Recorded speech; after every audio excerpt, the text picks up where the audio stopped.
Imagine this: a child vanishes without a trace in a forest, just steps behind their parent.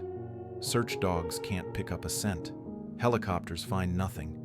Days later, the body is found, miles away, across brutal terrain, in a spot already searched. No injuries, no explanation, just silence. These aren't isolated incidents. They're part of a chilling phenomenon called Missing 411, a series of mysterious disappearances in national parks and wilderness areas. These cases have no logical explanation, and many share patterns that go far beyond coincidence.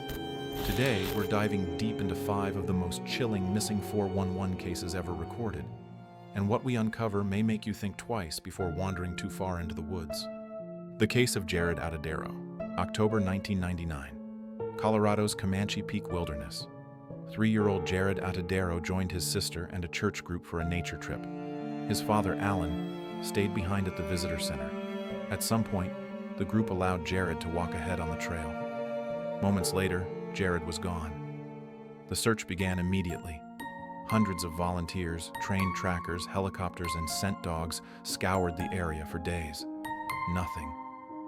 2 years later, hikers discovered Jared's clothing, his fleece jacket, pants, and shoes. Oddly, the clothing looked almost untouched by the elements. Even stranger, the shoes appeared almost clean despite being out in the wild for 2 years. His remains, including a part of his skull, were found further up the mountain, about 550 feet above the trail, through steep, rough terrain that would be nearly impossible for a toddler. There were no signs of an animal attack, and the condition of the clothes suggested Jared didn't die where he was found. Some believe he was carried, but by who or what? To this day, no clear answers have been given. The disappearance of Dennis Martin, Father's Day, 1969, Great Smoky Mountains National Park. 6-year-old Dennis Martin was playing hide-and-seek with his cousins. His father watched him step behind a bush to hide.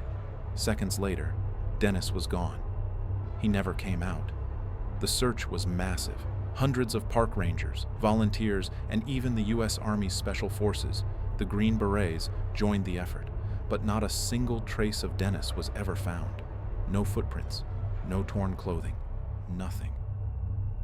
Then came a strange report.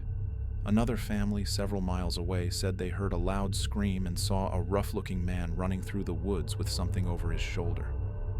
The FBI was involved, but strangely, that report was never followed up in detail. Why were elite military units involved in what should have been a standard missing child case? Why did the trail go cold so fast? Some believe Dennis was taken, either by a person or something else entirely. The vanishing of Stacey Arris. 1981, Yosemite National Park. 14-year-old Stacey Arris was on a horseback camping trip with her father and a group of tourists.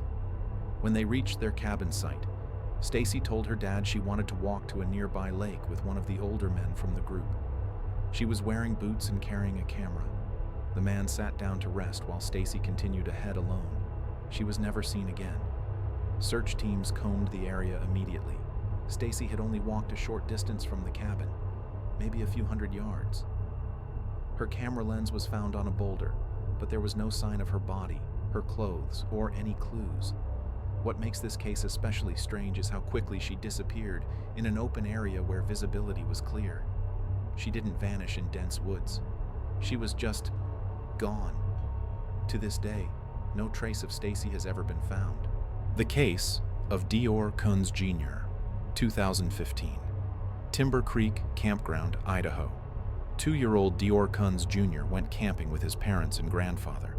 The adults claimed they turned around for just a moment, and Dior was gone. Search teams responded fast.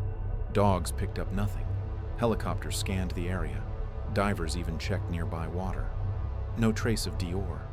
Then the story got weirder. The parents' accounts of what happened began to change. Timelines shifted. Details didn't match.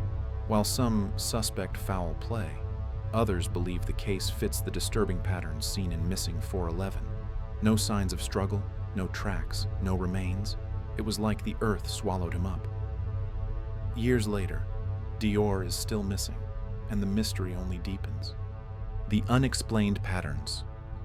David Paulides, the former police officer who coined the term Missing 411, has spent years compiling these cases.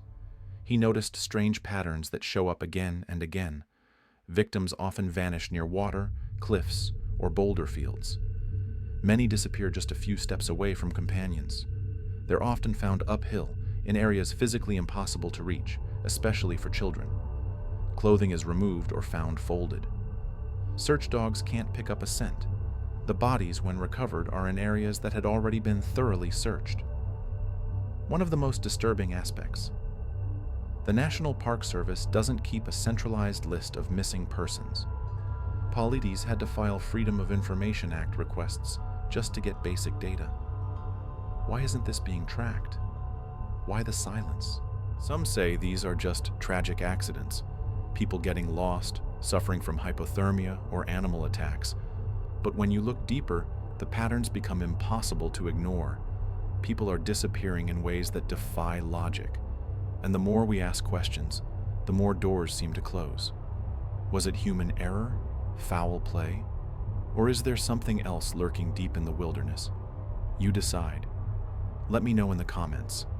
Which case disturbed you the most? And if you want more deep stories about survival, unsolved mysteries, and the darker side of history, subscribe. Because some stories don't fade with time, they only get stranger.